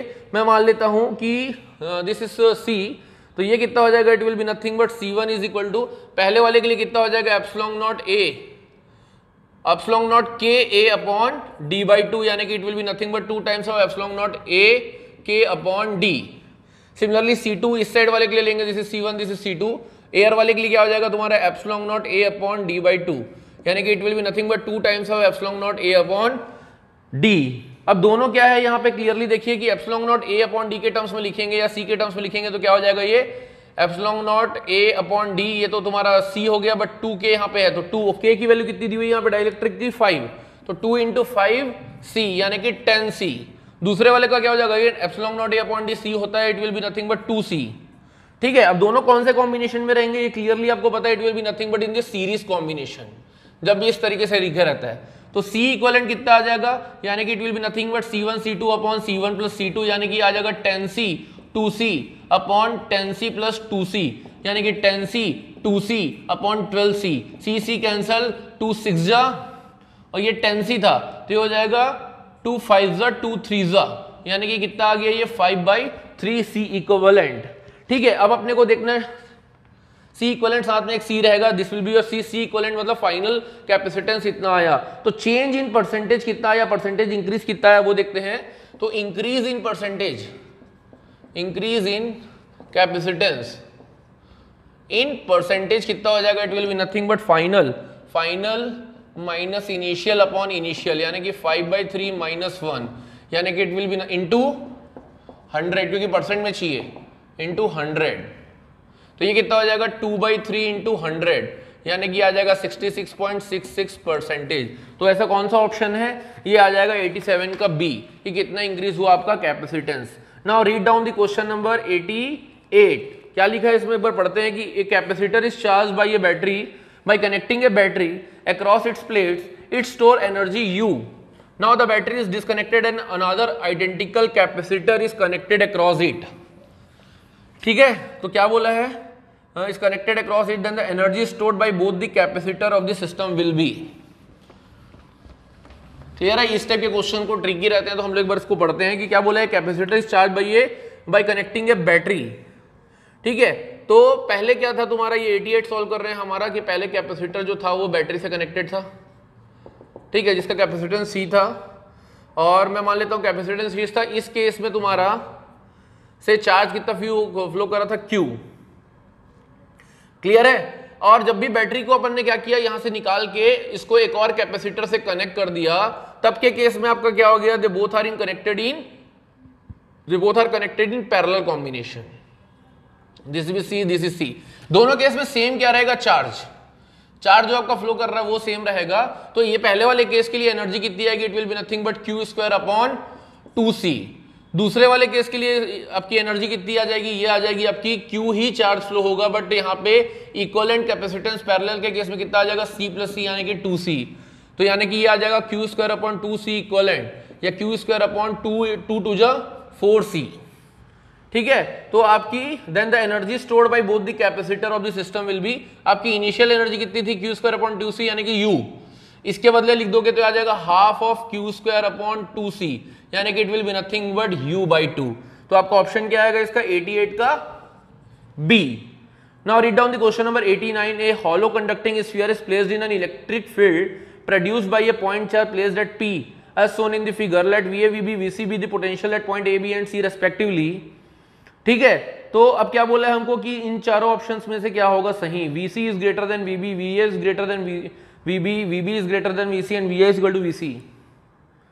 ठीक है, तो आपको पता होना चाहिए कि किसी भी हॉलो कंडक्टिंग स्फीयर के ऊपर में जो भी पॉइंट रहते हैं, यानी कि कोई भी हॉलो कंडक्टिंग स्फीयर के लिए जो ऊपर में पॉइंट रहते हैं, चाहे यहाँ रहे चाहे यहाँ रहे चाहे कहीं भी रहे, हर केसेस में आपका जो पोटेंशियल रहता है वो क्या रहता है, सेम रहता है on the surface of a conductor, because it is an equipotential surface. तो इसका ऑप्शन क्या आएगा, 89 का D. Now read down the question number 9090। क्या लिखा है कि ये dipole is placed parallel to the electric field if W is the work done in rotating a dipole by 60 degree। ठीक है, by 60 degree, then work done in rotating it by 180 degree is। मैं मान लेता हूं कि 90 में कि initially जो डाइपोल था हमारा कैसे पड़ा था, पैरेलल पड़ा था इलेक्ट्रिक फील्ड के। This is the electric field और डाइपोल का डायरेक्शन क्या था, ये था। फिर इसको रोटेट किया हम लोग सेकंड केस में कितना डिग्री में, 60 डिग्री में। इस केस में मैं वर्क डन मान लेता हूं से this is W and W1 कितना हो जाएगा तुम्हारा, इसका फॉर्मूला होता है PE cos θ1 माइनस cos θ2। ठीक है, ये आ जाएगा PE cos, स्टार्टिंग में पैरेलल था यानी कि 0 डिग्री माइनस cos 60 डिग्री से रोटेट किया, तो ये आ गया आपका PE cos 0 डिग्री 1 होता है, cos 60 होता है 1/2, तो ये आ जाएगा PE/2। सेम है, दिस इज मान लेता हूं W1, दिस इज W1, इसको मैं मान लेता हूं W के इक्वल।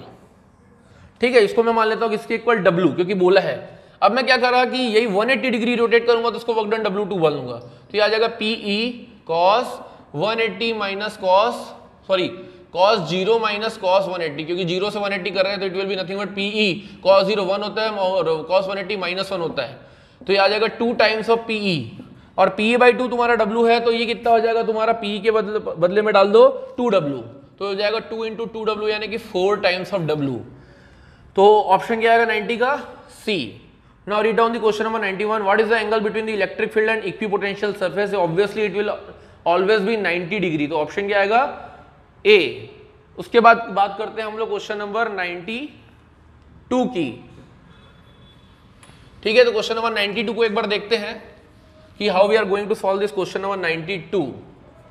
क्या लिखा है कि electric potential at any point is equal to V is equal to -5x plus 3y plus √15z। Then the magnitude of electric field is nothing but -dV/dx। ठीक है, तो ये हमारा क्या हो जाएगा, यहाँ पे मैग्नीट्यूड ऑफ इलेक्ट्रिक फील्ड कैसे निकालेंगे अपन, यहाँ पे डायरेक्टली डिफरेंशिएट करना पड़ेगा हमको।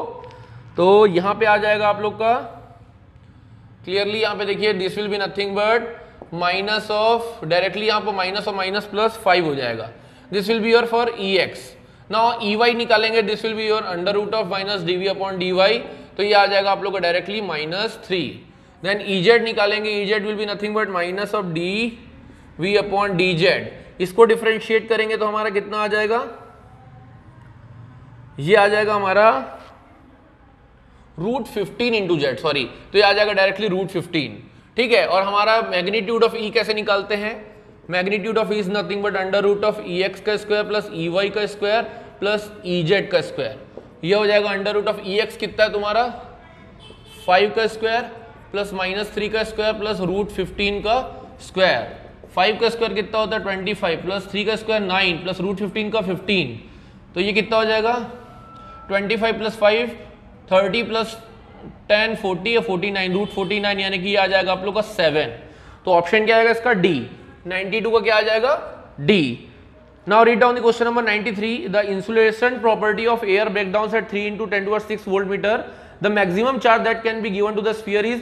ये डायरेक्ट आपको फॉर्मूला यूज करके निकालना है स्फीयर के लिए, जो अपना इलेक्ट्रिक फील्ड का फॉर्मूला होता है स्फेरिकल किसी भी सरफेस के लिए। तो ये कितना होता है आपको 93 का क्वेश्चन बोला है, E is equal to formula होता है KQ/R²। और आपको ये दिया हुआ है लिमिटिंग वैल्यू 3 × 10⁶ और डायमीटर आपको दिया है 5 मीटर। डायमीटर आपको 5 दिया है तो ये कितना हो जाएगा 2.5। तो इसके लिए क्या आ जाएगा 9 × 10⁹ Q/5 यानी कि 5/2 का स्क्वायर। तो इसको लिख दो 5/2 का स्क्वायर। Q को निकालना है तो अपना हो जाएगा 3 × 10⁶ × 25/4/9 × 10⁹। तो Q कितना आ जाएगा अपना यहाँ 3 3 ठीक है, और ये हो जाएगा 25/4 यानी कि 25/12 × 10⁻³ ये कितना आ जाएगा 12 2 बचा कितना 10 0। तो डायरेक्टली आ जाएगा, डायरेक्टली 2 टाइम्स के अप्रॉक्स मान लग सकते हैं। तो 2 × 10⁻³ तो ऑप्शन क्या आएगा इसका B। Now move to the question number 94। The dimensions of ½ ε0 E² where ε0 permittivity of free space and E is electric field is. अगर आप लोग को याद होगा, आप लोगों ने एनर्जी डेंसिटी का डेरिवेशन किया होगा तो आपको अच्छे से याद है कि एनर्जी डेंसिटी यानी कि it is nothing but U which is nothing but energy per unit volume. इसका फॉर्मूला आता था ½ ε0 E²। बाकी सब दिमाग लगाने की जरूरत नहीं। तो energy per unit volume, energy का यूनिट होता है mL2T-2 अपॉन वॉल्यूम यानी कि it will be nothing but L3। ठीक है, तो ये कितना आ जाएगा आप लोग का M, ये कटेगा तो कितना हो जाएगा L-1T-2। तो ऑप्शन क्या आ जाएगा 94 का, इट विल बी B। बस आपको पता होना चाहिए it is nothing but energy per unit volume, जिसको हम लोग क्या बोलते हैं energy density. Now move to the question number 95। ठीक है, क्या बोला है कि in parallel plate capacitor the distance between the parallel plate is D and the potential difference across plates is V। Energy stored per unit volume between the plate of the capacitor is. आपको पता है energy per unit volume का formula बताया, it is nothing but ½ ε0 E²। ठीक है, और साथ में आपको पता है E is nothing but V/D, क्योंकि आपको relation between electric field and potential भी पता है। यहाँ पुट कर दो, ये आ जाएगा ½ ε0 V²/D²। डायरेक्टली आ जाएगा, तो कौन सा ऑप्शन आएगा इसका B। ठीक है, तो ये हमारा आ गया question number 95। Now move to the question number 96। Now question number 96 क्या बोलता है एक बार पढ़ लेते हैं कि two metallic spheres of radius 1 and 3 are given a charge of -1 into 10 to the -2 and 5 into 10 to the -2 respectively. If these are connected by a conducting wire, the final charge on the bigger sphere is, एक sphere है, ये दूसरा sphere है जिसका 3 है और एक का 1 दिया है. इसका चार्ज है -1 इंटू 10 टू the -2 कूलम, इसका चार्ज है 5 इंटू 10 टू the -2 कूलम. जब भी दोनों को हम लोग कनेक्ट करते हैं तो इसका क्या सेम हो जाता है, वोल्टेज कांस्टेंट हो जाता है, सेम हो जाता है, पोटेंशियल सेम हो जाता है ना. और potential is nothing but KQ upon KQ1 upon R1 is equal to KQ2 upon R2. K cancel, यानी कि it will be nothing but हमको Q2 निकालना है, तो Q2 is equal to R2 upon R1 into Q1. R2 कितना है, R2 is nothing but 3, R1 is nothing but 1 और charge Q1 is nothing but -1 into 10 to the -2. तो ये कितना आ जाएगा 3 इंटू 10 टू the -2, भले माइनस साइन के साथ आएगा, तो चार्ज आपका कितना हो जाएगा 3 इंटू 10 टू the -2 कूलम, यानी कि ऑप्शन आएगा 96 का बी. क्लियर है. Read down the question number 97 first. तो इस क्वेश्चन में क्या बोला है, parallel plate air capacitor has capacity C, distance of separation between plate is D and the potential difference is V is applied between the plates. Force of attraction between the plates of the parallel plate capacitor is. ठीक है, this is the parallel plate capacitor जिसकी capacity C है और जिसके बीच का distance हमारा D है, जिसमें पोटेंशियल डिफरेंस अप्लाइड है V, और फोर्स ऑफ अट्रैक्शन इन दोनों प्लेट्स के बीच में कितना होगा, this is the positive and this is the negative plate. We know that force is nothing but charge into electric field, and we also know that कि charge is nothing but C into V and electric field is nothing but potential difference upon distance by the relation between E and V.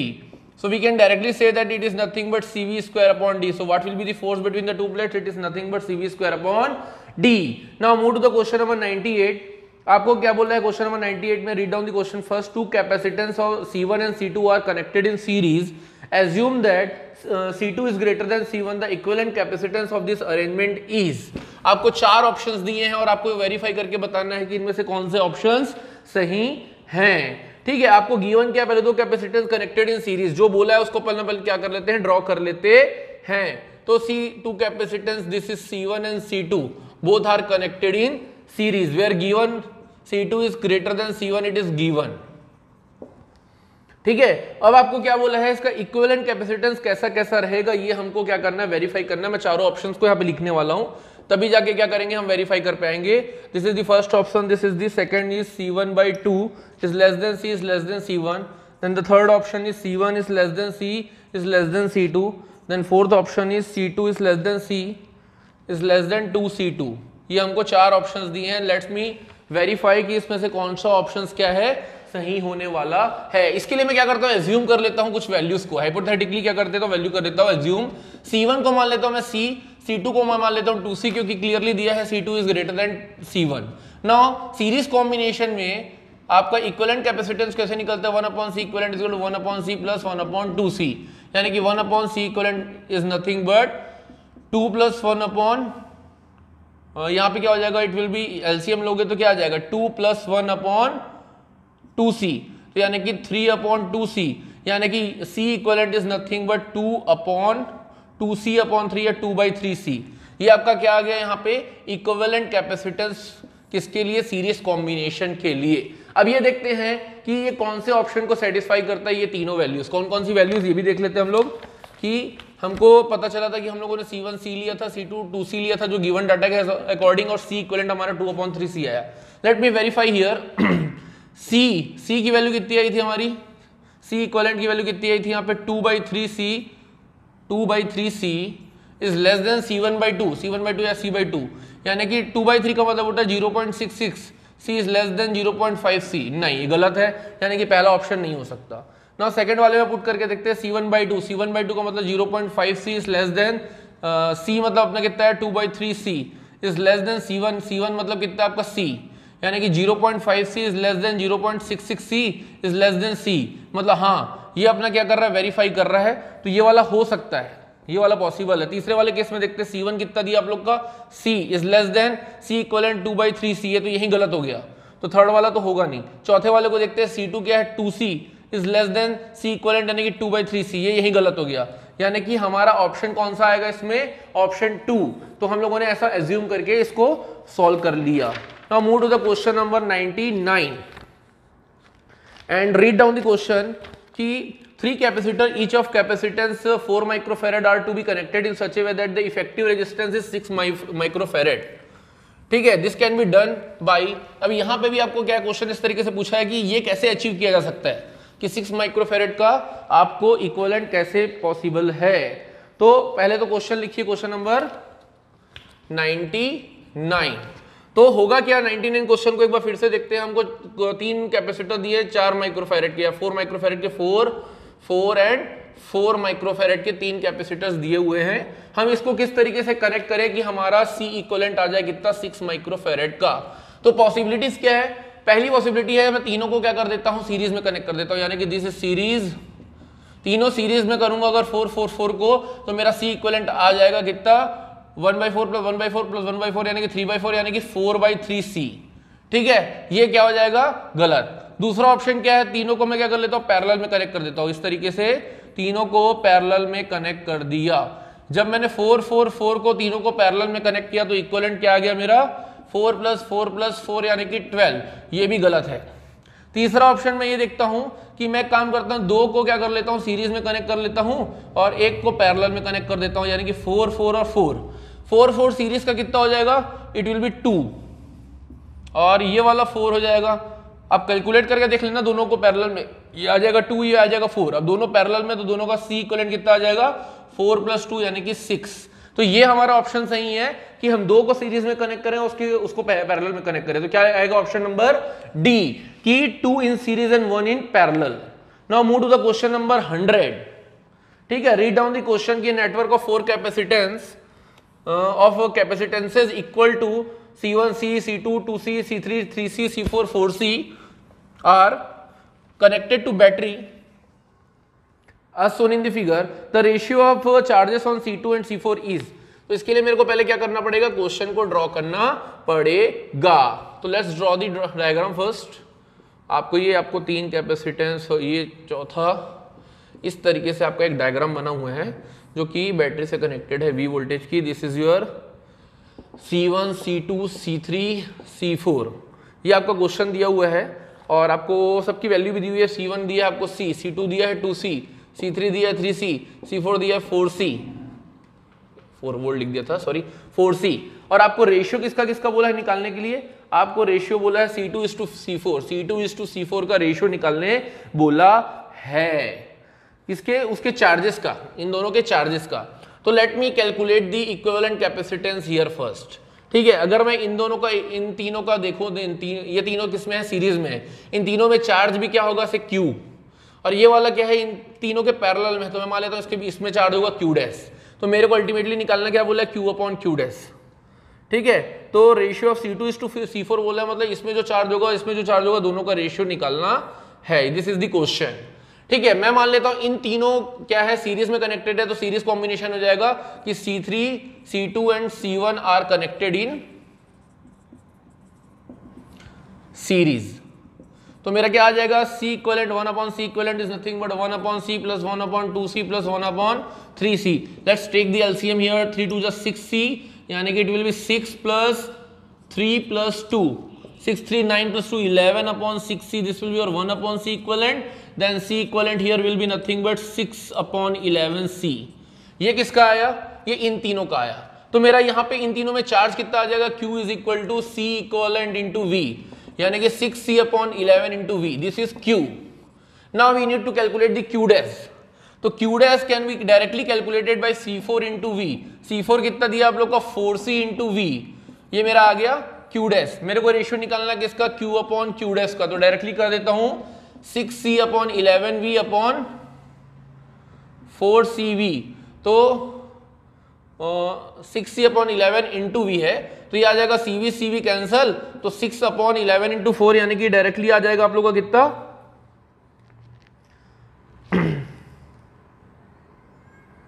4CV था ना ये, sorry अपन इसको उल्टा कर दिया है, Q/Q' निकालने बोला है हमको।